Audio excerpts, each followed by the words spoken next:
Welcome to this episode of Talking Development. This episode is dedicated to Ukraine, and I am joined by Antonella, Alfonso, and Junaid, the three vice presidents who oversee our work on Ukraine. Before I turn to them, let me give you a quick recap.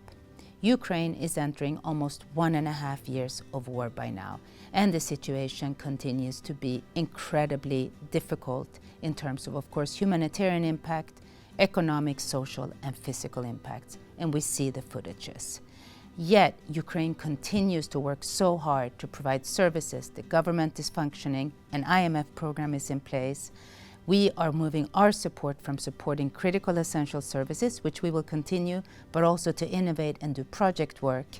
And of course, we're doing all of this at a time as the international community continues to help support Ukraine and make sure Ukraine can get through this difficult time. With that, let me now turn to my guests for this episode.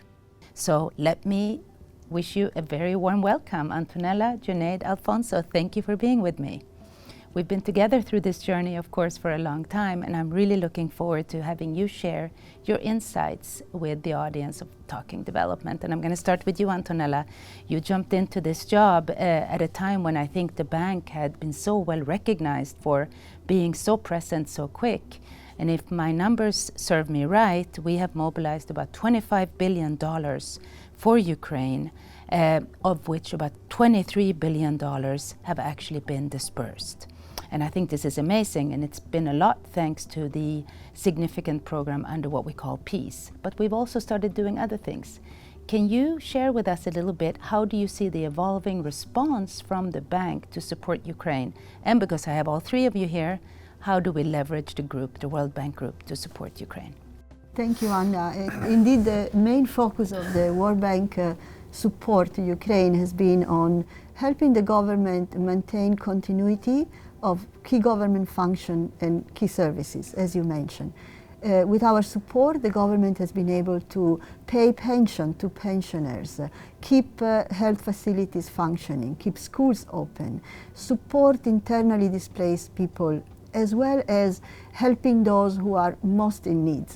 And we have reached about 13 million people, citizens, in Ukraine in the last 1.5 years.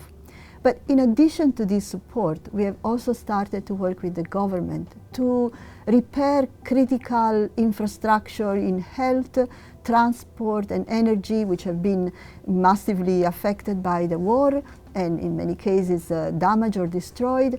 And we are also working in other sectors, for instance, in housing repairs to prepare for the cold winter coming, in agriculture, which is a key sector for the whole economy, as well as social protection.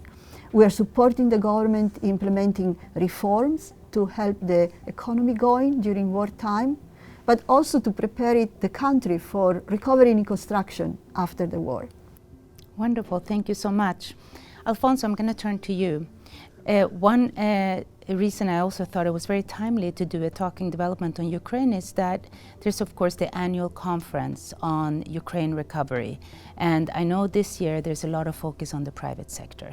And I know that IFC throughout the war has actually kept very engaged with the private sector companies in Ukraine and provided support, continued disbursements.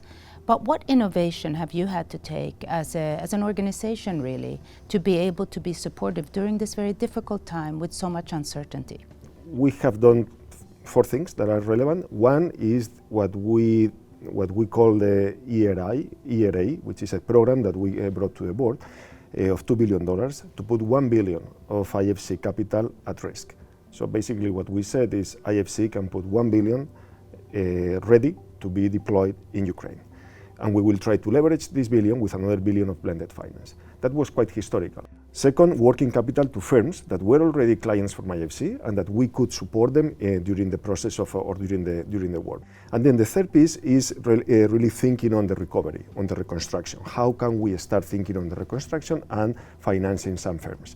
So there is where we have invested in Horizon Capital, which is a private equity that invests on technology. We have helped some agribusiness companies to maintain their harvest and to maintain their activities. And we are already working on upstream projects that can really help us in the next phase. No? In the next phase that the bank, we together, we have estimated $410 billion, I think, are the reconstruction needs. 140 billion are the needs for the private sector. How can we actually develop or help or deliver $140 billion? Only by working together. Last point that I wanted to mention, Anna, related to what other things apart from the financing are we doing in Ukraine, which I believe is equally relevant. No?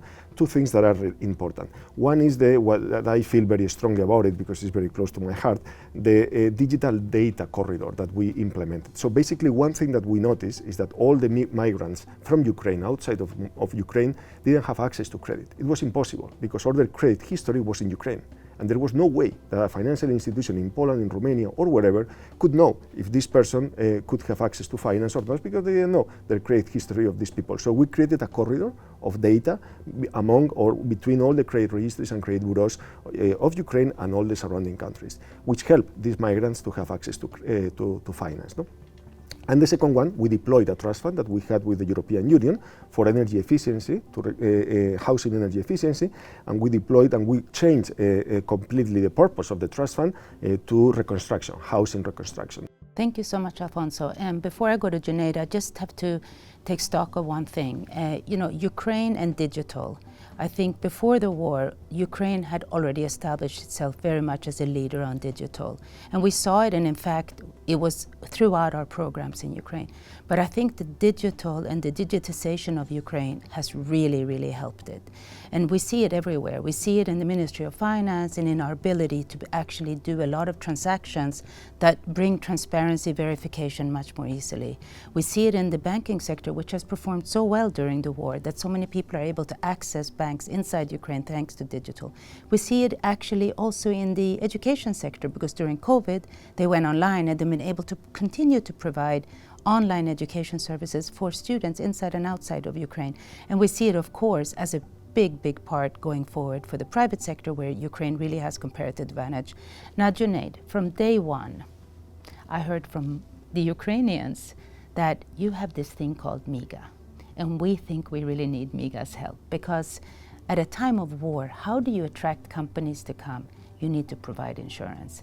And I know you really turned inside out of all the products of MIGA to think, how can you help Ukraine? Can you share some of the ideas?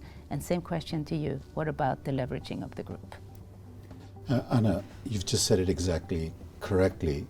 Our job is to bring in private finance, but to bring in private finance in the middle of a war, that is a huge challenge. Now, we provide insurance, so we have a war insurance. One is to say we provide war insurance in case of a war.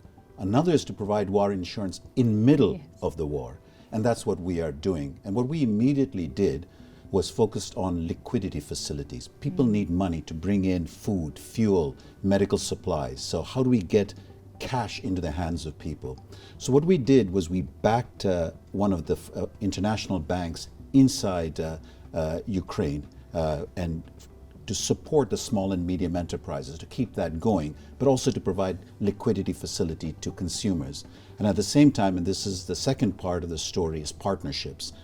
With IFC, with EBRD, we were able to provide trade finance. But the key here for us is, for every dollar we provide a guarantee to, we want to leverage. MIGA has an incredible leveraging power. Currently, we leverage 1:14 in normal times. And the reason being, we can reinsure the guarantees into private reinsurance. But when a war breaks out, you don't get private reinsurance. And yet, we're able to do 1:6 leverage in Ukraine, partly because we have partnerships with private reinsurers that we brought in, but most importantly is the partnerships with government. Government of Japan has given us a trust fund, which we use as an equity, partnerships with EBRD and IFC to use their machinery in terms of delivery.